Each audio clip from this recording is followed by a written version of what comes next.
Boa noite a todos. Em primeiro lugar, vamos agradecendo a Deus e a Jesus a oportunidade deste reencontro. Agradecer também aos nossos benfeitores amigos que estão sempre conosco a nos auxiliar para que sejamos sempre um pouquinho melhores a cada dia. Nós vamos conversar hoje um pouquinho sobre a indulgência, sobre a pergunta 943 do Livro dos Espíritos, que fala sobre os desgostos da vida, e mais duas mensagens, uma do Emmanuel e uma do André Luiz, que fecha a lição da noite. Tudo isso na lição de número 17 do livro Estude e Viva. Pois bem, um espírito protetor chamado José, lá no Evangelho segundo o Espiritismo, no capítulo 10, item 16, ele diz o seguinte: a indulgência não vê os defeitos alheios. Se os vê, evita comentá-los e divulgá-los. Não faz observações chocantes, nem traz censura nos lábios, mas apenas conselhos quase sempre velados. Quando criticais, que deduções se deve tirar das vossas palavras? A de que vós, que censurais, não praticastes o que condeneis e valeis mais do que o culpado. Ó homens, quando passareis a julgar os vossos próprios atos sem vos ocupardes do que fazem os vossos irmãos? Sede, pois, severos convosco e indulgentes para com os outros. Então, pois bem, né, aqui ele assevera para a gente que a indulgência ela não vê o defeito dos outros, e se vê, ela procura ocultar. Ela procura, ela abafa o caso e não divulga. É assim. E quando você tem uma crítica para fazer para alguém, ele fala o seguinte, que quando você critica alguém é porque você é superior a essa pessoa, ou então já se despojou daquilo que você está criticando no outro. Então, pois bem, com isso a gente vai lembrar de Jesus quando disse: atire a primeira pedra aquele que estiver sem pecado. Com esta sentença, isso faz da indulgência um dever de nós para com os outros. Essa indulgência, primeiro ela requer o nosso autoconhecimento. Então a indulgência ela requer o nosso autoconhecimento. Para quê? Para que a gente possa não ver o defeito dos outros. E assim sendo, a partir desse autoconhecimento, passamos a entender e a sentir compaixão pelos espíritos ainda imperfeitos. Então a indulgência é a capacidade de compreender os erros cometidos por outrem devido às suas fraquezas morais. Então, portanto, resumindo tudo isso, a indulgência é a virtude da compreensão. Certo? E quando a gente fala tudo isso, aí me fez lembrar de uma pequena historinha de um casal onde a mulher todo dia olhava pela janela, pela vidraça e falava com o marido: nossa, bem, o lençol daquela vizinha aí da frente está tudo manchado, ela não sabe nem lavar lençol. Olhava para a casa lá de cima, falava: nossa, aquela pessoa lá não sabe nem lavar roupa, olha só as manchas que tem. Passava alguém na rua, ela falava: nossa, tudo com roupa suja. Então sempre tinha uma crítica. Todo dia era a mesma história. Nossa, a vizinha da frente não sabe lavar roupa. Nossa, olha o quintal dela que sujo que é. Um belo dia o marido ele perdeu um pouquinho a paciência e falou assim: ô meu amor, ao invés de você ficar criticando os outros, ficar vendo o defeito dos outros, vai limpar a vidraça, porque, porque o que está sujo é a vidraça aqui da nossa casa. Então, pois bem. Então, que às vezes a gente vê o defeito nos outros e não vê o nosso próprio defeito. Na questão 943, o André Luiz pergunta assim para os nossos benfeitores, para o Espírito da Verdade. De onde vem o desgosto pela vida que se apodera de certos indivíduos sem motivos que o justifique? Uma pergunta bem oportuna para os nossos dias de hoje, que às vezes a gente levanta, está meio desgostoso, né? Às vezes a gente vê pessoas, né, que estão desgostosas da vida, estão até entrando em depressão por causa desse recolhimento que deve ser efetuado, claro, né? E aí, né, com relação a esse desgosto pela vida, o Espírito da Verdade responde o seguinte: efeito da ociosidade, da falta de fé e muitas vezes da saciedade. Né? Então, muitas vezes não estamos satisfeitos conosco mesmo, né? Muitas vezes a gente está sem fazer nada e muitas vezes a gente não tem fé. Né? Então, ora que melhora. Né? Então, trabalhemos, pois, para que a gente possa sair desse estado aí de desgosto pela vida. Então, para aquele que exerce suas faculdades com fins úteis e de acordo com suas aptidões naturais, o trabalho nada tem de árido, né? A vida se escoa com mais rapidez. Ele suporta as suas vicissitudes com tanto mais paciência e resignação, quanto mais age, tendo em vista a felicidade mais sólida e mais durável que eu espero. Então nós sabemos que nós nascemos para sermos felizes. Então é através do trabalho que a gente consegue sair, né, desse estado, muitas vezes, de desgosto pela vida. Continuando, né, a nossa conversa de hoje, nós vamos lá para as duas mensagens. Né? A primeira do nosso querido Emmanuel, que fala sobre os acidentados da alma. Pois bem, né, ele começa assim, que quando a gente vê uma pessoa com o corpo mutilado, né, às vezes, né, pessoa com algum defeito físico, né, seja ele porque já nasceu assim ou por causa de algum acidente, a gente fica com compaixão desta pessoa, não é verdade?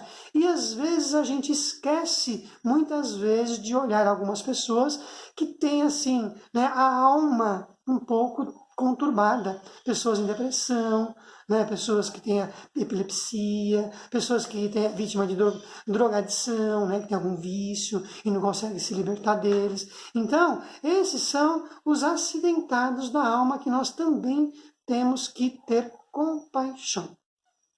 Pois bem, às vezes a gente vê uma pessoa assim, né, bem posta, né, e que são pessoas exigentes, né, às vezes, né, vê defeito em tudo, critica tudo, né, às vezes as pessoas que começam a falar muito desse jeito, às vezes tem algum problema em casa, a gente não sabe o que se passa, né, no lar da pessoa.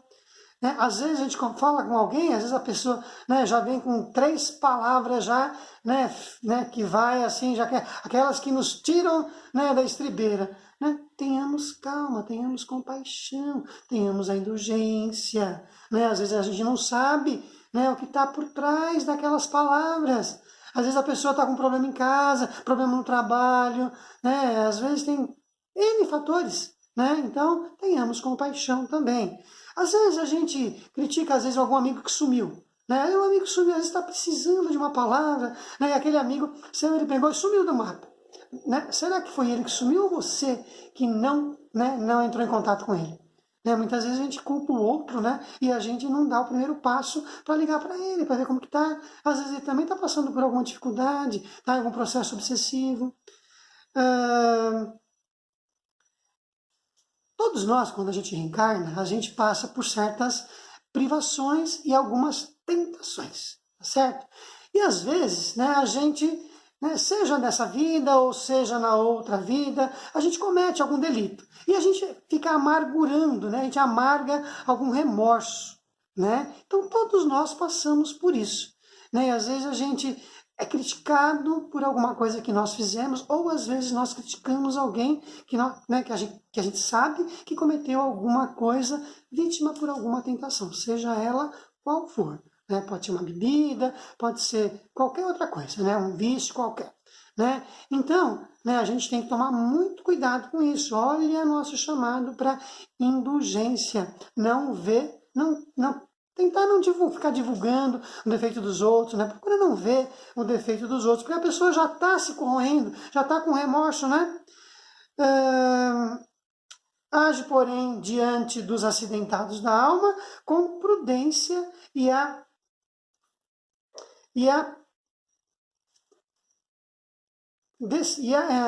com relação aos enfermos, e a piedade do enfermo que socorre a contusão sem alargar as feridas. Então, muitas vezes a gente, né, tem um machucado, o que a gente faz? A gente tampa, né? A gente estanca essa ferida, né? Então, não vamos deixar, né, não vamos remoer nas coisas, né, cutucar a ferida dos outros e nem a nossa.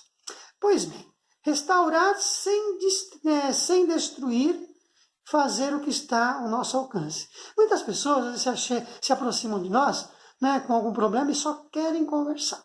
Né? Às vezes querem desabafar, às vezes é algum problema conjugal, né? Às vezes é algum problema com o filho, né? E às vezes a gente fala algumas coisas que não deveria falar. A gente fala, já usa algum termo errado na hora errada. Às vezes a pessoa só quer falar, só quer desabafar. Deixa, usa a caridade, usa a indulgência, cala, né? Cala, escuta o que ela tem para falar. Né? Jesus, quando ele veio, né, ele veio para quem? Para os doentes, ele não veio para o são. E quem são os doentes? Somos todos nós. Né? Então, fazer como Jesus nos exemplificou. Né? Jesus, ele ensinou servindo, tá? E ele corrigia-nos, né? Ele corrigia-nos amando a todos. Pois bem, André Luiz, por sua vez, fala o seguinte, que os soluços de dor são compreensíveis até o ponto em que não atingem a fermentação da revolta, porque depois disso se convertem todos eles em censura inerente aos planos do céu. Pois bem, outro dia eu estava escutando uma colega nossa falando que quando a gente tem alguma dor, a gente quer se ver livre o mais rápido possível dessa dor. E isso é verdade. Né? Então, cada um tem uma dor, cada um, né, suporta até um determinado ponto. Só que tem alguns de nós que fica fermentando aquilo, fica pensando naquilo. Então, até um certo ponto, a dor ela vai servir para a gente como recuperação. A partir daquele ponto, se você colocar fermento na sua dor, né? Se você ficar só pensando naquilo, o que vai acontecer? Né? Você vai começar a pensar em outras coisas e você vai acabar pensando coisa que não deve, aí vem a revolta. Né? Pois bem, a enfermidade jamais é um endereço para as suas visitas. Justiça de Deus. Né? Então todos nós passamos por certas enfermidades, quando chega a hora, não tem por que ter medo. Né? As lágrimas, em verdade, são iguais às palavras. Nenhuma existe destituída de significação. Respeitemos a lágrima do outro, né? São pessoas mais sensíveis. Assim como a palavra fala, uma lágrima também fala, né? Tenhamos compaixão. Respeitar a dor do outro. Compreender. Somente chega, né, a entender a vida, né, quem compreende a dor. Através da paciência, espera, aguarda, a dor passa. Né? Às vezes a gente não é do dia para a noite. Né? Todos nós temos os nossos momentos. A evolução regular também, a evolução regula também o sofrimento das criaturas, e nelas se evidencia mais superficial ou mais profunda, conforme o aprimoramento de cada criatura, né? Então aí existe a resignação. Cada um de nós encara as suas provações, as suas tentações, de acordo com, né, a sua evolução. Se você pretende vencer, não menospreze a possibilidade de amargar algumas vezes a aflição, né, a aflição da derrota, como lição no caminho para o triunfo. Muitas vezes a gente perde alguma coisa, perde um bem material, perde um ente querido, sofre alguma decepção amorosa. Né? Então, existem freios na nossa vida que nós precisamos entender. Né? Às vezes é um mal necessário para que a gente possa superar e vencer. Certo? E aprende melhor quem aceita a escola da provação, porquanto semeia ela os valores da experiência, sem ela os valores da experiência permaneceriam, né, ignorados. É a lei da reencarnação, mais uma vez, chamando a gente para, né, a nossa prática diária, a prática no bem. Quando nós estamos lá em cima, nós programamos alguma coisa. Existem muitos médicos, muitos doutores, muitos cientistas, professores, né, que programam lá, mas precisa colocar em prática. O laboratório é aqui, já conversamos muito sobre isso, né? Então, a dor não provém de Deus, de vez que, segundo a lei, ela é uma criação de quem a sofre. Né? Então, nós provocamos as nossas dores, os nossos sofrimentos, seja nessa vida, seja na vida passada. Né? Ou é atual, ou é na anterior. Né? Então, saibamos, né? Tem lá no Evangelho o bem sofrer e o mal sofrer. Como nós estamos agindo diante do nosso sofrimento. Né? Então, tenhamos resignação, tenhamos a compreensão e, acima de tudo, como diz o Evangelho da Noite, né? A virtude da indulgência, que nada mais é do que a compreensão do nosso semelhante e a compreensão de nós mesmos. Né? E corroborando com, né, a mensagem da casa, com o lema da casa, servir é a honra que nos compete. Trabalhemos, pois, para nos melhorarmos. E que Deus nos abençoe, nos dando bastante força, bastante paciência, bastante luz, bastante paz, para que a gente possa superar todas as nossas adversidades, cooperando com os benfeitores amigos, para sanarmos essa pandemia que está ocorrendo no nosso mundo, né? E que o planeta Terra, esse planeta azul, seja coroado de bênçãos, que Jesus, que está sempre no comando, segure com as suas mãos benditas esse planeta Terra, esse planeta escola, a qual nós fazemos morada. Obrigado a todos que nos ouviram na noite de hoje, que Jesus abençoe a todos nós. Que assim seja, graças a Deus.